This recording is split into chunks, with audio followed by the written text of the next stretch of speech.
but it's okay. Some sacrifices are worth it. Shabana ji, you understand. Yes, yes.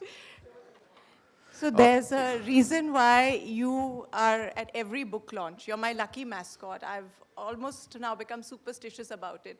And I was telling my mom that it's like Ganpati. Every book launch, I put you on this dais, and then I do your Visarjan the next day. And I think when Vidya and I were sitting backstage, I also said that if you pop it, I'm going to have your picture at my, 12th or 15th book launch, because that's the amount of faith I have in you. Just make sure you're wearing the right clothes when that happens, because you will be judged. Oh my God. And make sure it doesn't look like the D-Decor Fabric couch. I've just done some endorsements. 1 second, Simone is here and she's taken grave offense at this D-Decor fabric. I'm actually promoting it. I've even done it on my show. But listen, it's an absolute pleasure and honor to interview you because Chand. Yeah, I mean, I have to say these things. It's your launch. I have to be nice to you. Conversations with you are like welcome to paradise anyway. You don't know if you're in hell or you're in heaven, and you just... That's pretty much sounds like most people's marriages. That's also true. But welcome to paradise is now touted to be a juggernaut success. It is so different from everything you've done. We'll get to that later. But first things first, something I'm genuinely curious about. You went back to school. What prompted you? What made this happen? What was the experience like? I think I partly went back to university because I was approaching 50.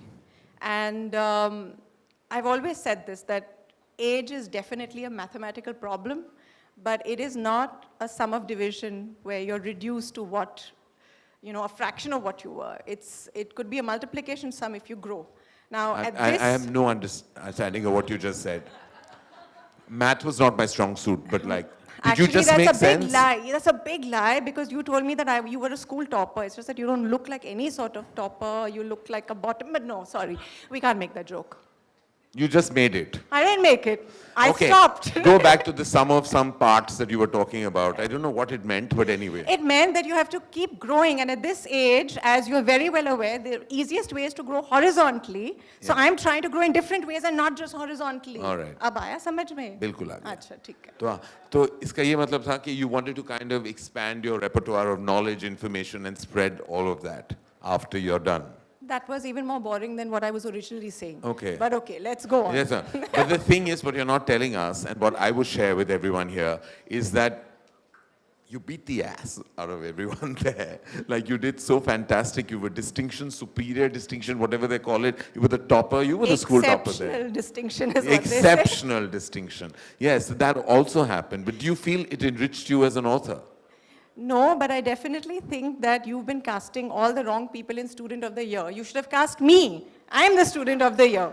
And you just keep taking all these random people and making them. You fit the tag. You are also from the school of nepotism. Of course. Very happily, you actually tick so many boxes.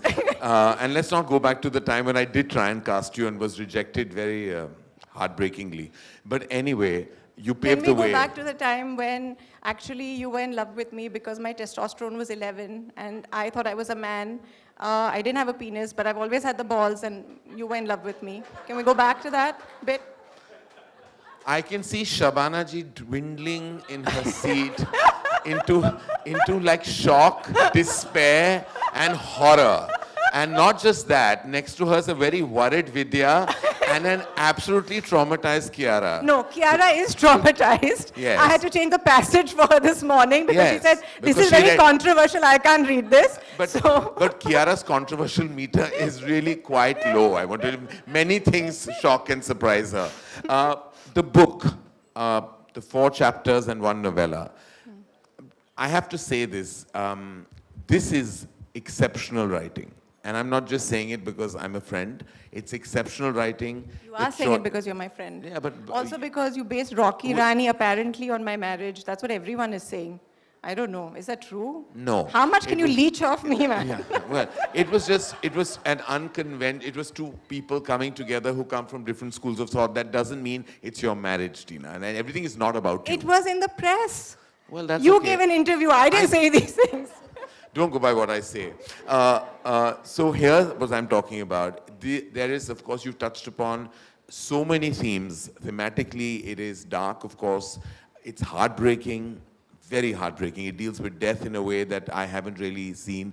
Yet there is so much humor and dark humor laced right through it. I also feel like it's very internal because you've gone very deeply internal. You've gone back to your childhood. There's a lot of references, or rather inspiration from your nani, her Islamic side, and Ismaili side, sorry. And there's also a lot of very, very, very wonderfully and deliciously written eccentric women. You know, all of them of a certain age, all of them eccentric, breaking every myth, stereotype of what we read of women of a certain age. All of this in 4 short stories and 1 novella, I mean, it's no mean achievement. Congratulations. Thank you. Thank you. That's very kind. Thank you. So we'll go back to the fact that this big diversion, this creative diversion that you took from your last book, you know, about fitting into that, about the comfortable pajamas, this is a totally different leap that you've taken. And was that also a conscious decision, or is it just part of the evolution of an author? No, if I'm honest, I think in my last book, I made a lot of compromises. I was under a lot of pressure, internal pressure, external pressure. You're Mrs. Funny Bones, there has to be a joke on every page. My protagonists were originally 60. I had to make them, you know, like 30. So I felt that I had, you know, done a disservice to myself. And then in this book, I was very clear that there are jokes, but only if they service the story. And there are all these amazing women, and I'm fascinated by older women. It's, there is a certain richness and a texture in their stories that younger people, well, most younger people may not have.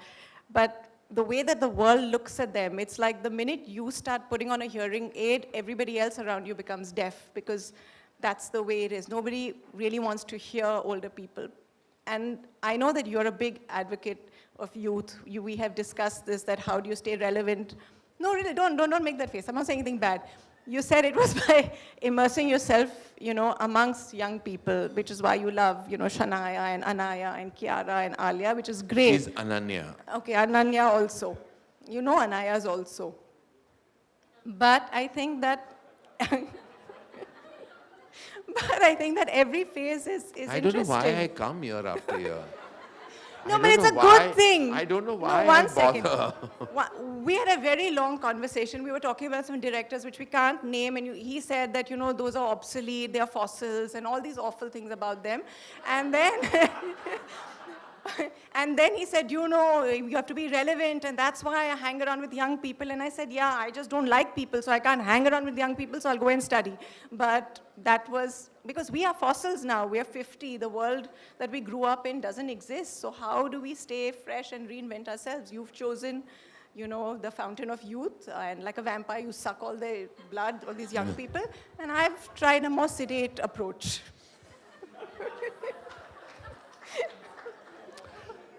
So basically what we've deduced from this is that in conversation is a wannabe young mind, and I'm talking to a prolific evolved mind. Basically that is what our deduction is from this particular answer. And I'm very grateful that I've been invited to kind of ask you questions, and I'll go back with an exceptionally low self-esteem tonight. But that's fine. I've combated trolls. You're nothing. I'm nothing. Yeah. And I love you. And this is all coming from how much I love you. But before I love everything about you. I love this Gucci suit. And you love the sound of your own voice. No, but I love you. I want to kind of special mention to Jaguda. I hope he's in the room here. Jaguda, we love you. We always have and always will. And Jaguda, I hope you know that you have a special mention in the book. Yes, and there's a beautiful mention in one of the short stories, and we just wanted to say that to you with all our love and all our heart. Thank you, Mom. Please give all your love to Jackie Shroff, ladies and gentlemen. Thank you. So we weren't really sure if Jaguda was coming, because every time I invited him, he responded with a picture of a plant. So I don't know what that meant, but I'm so glad he's here. And yes, he's in the book. He has a cameo. He has a cameo, and which is a really, really great cameo. And then Rakhi Sawant has a small cameo as well. She does. Well, you just made her day and we'll hear about it on Instagram. Uh, all this, of course, so, is Mrs. Funny Bones planning to make any kind of, besides your columns, that your recent column is a huge hit online, addressing many poignant, relevant topics. Not really. It was a fallout from your show. That was my last column. Because you call people on your show, then you trap them, then they say silly things, and they get into trouble, and then I write a column defending them. It's an old thing. We've done this many times. Yes. It's all you. You've done it every day. You? You saved you'll cure cancer one day, I know. Almost. I know you will. I absolutely know you will. I had a train of thought before I sat on this chair, and it's obviously been derailed because of all the absolute pearls of wisdom that are coming my way. Death is a recurring theme in your shorts and in the book.